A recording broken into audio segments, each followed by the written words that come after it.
हरे कृष्णा दोस्तों, जय माता दी। नवरात्रि का पावन पर्व चल रहा है और आज है दूसरा दिन जो समर्पित है माँ ब्रह्मचारिणी को। माँ ब्रह्मचारिणी तप, त्याग, संयम और साधना की देवी हैं।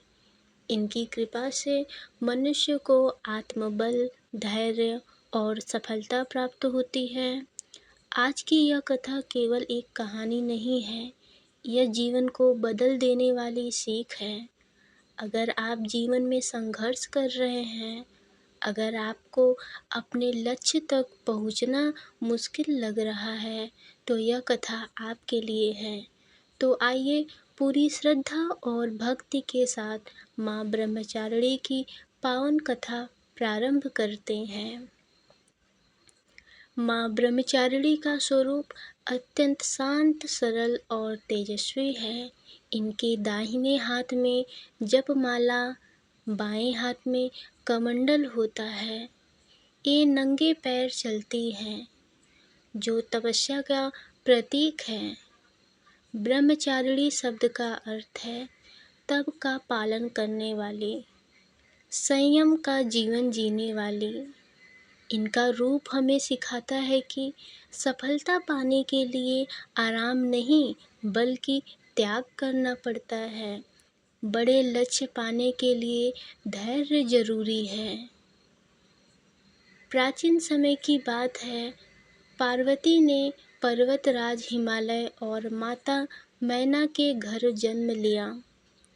उनका जन्म कोई साधारण घटना नहीं थी, यह स्वयं आदि शक्ति का अवतार था। बचपन से ही पार्वती जी अत्यंत तेजस्वी थीं। उनका मन बचपन से ही भक्ति में लगा रहता था। वे हर समय भगवान शिव का ध्यान करती थीं।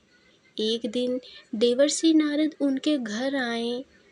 देवर्षि नारद ने पार्वती जी की कुंडली देखी और कहा, हे देवी, आपका विवाह स्वयं भगवान शिव से होगा। यह सुनकर माता पिता खुश हुए, लेकिन साथ ही चिंतित भी, क्योंकि भगवान शिव का जीवन बहुत अलग था। वे भस्म लगाते हैं, शमशान में रहते हैं, उनका कोई भौतिक वैभव नहीं है।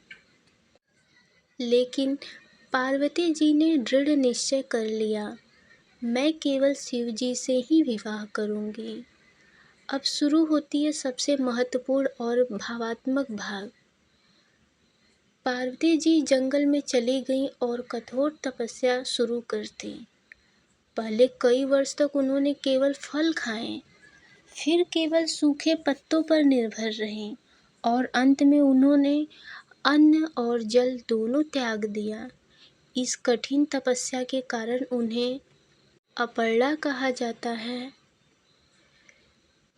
घने जंगल, ठंडी हवाएं, तेज धूप, बारिश, इन सब स्थितियों में पार्वती जी अड़िग रहीं। उनकी तपस्या देखकर देवता भी आश्चर्यचकित हो गए, ऋषि मुनि भी नतमस्तक हो गए। पार्वती जी की तपस्या इतनी शक्तिशाली थी कि पृथ्वी कांपने लगी, देवताओं का संतुलन बिगड़ने लगा, चारों ओर ऊर्जा का संचार होने लगा। तब सभी देवता भगवान शिव के पास गए और प्रार्थना की, हे महादेव, पार्वती जी की तपस्या स्वीकार करें। भगवान शिव ने पार्वती जी की परीक्षा लेने का निर्णय लिया। वे एक साधु का रूप लेकर आए और बोले, हे देवी, तुम किसके लिए यह तप कर रही हो?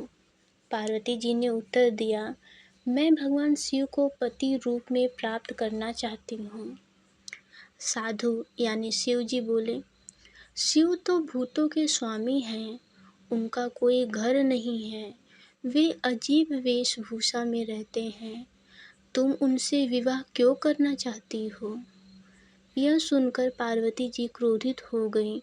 उन्होंने कहा, आप भगवान शिव का अपमान कर रहे हैं, मैं उन्हें ही अपना पति मान चुकी हूँ। तभी भगवान शिव अपने असली रूप में प्रकट हुए।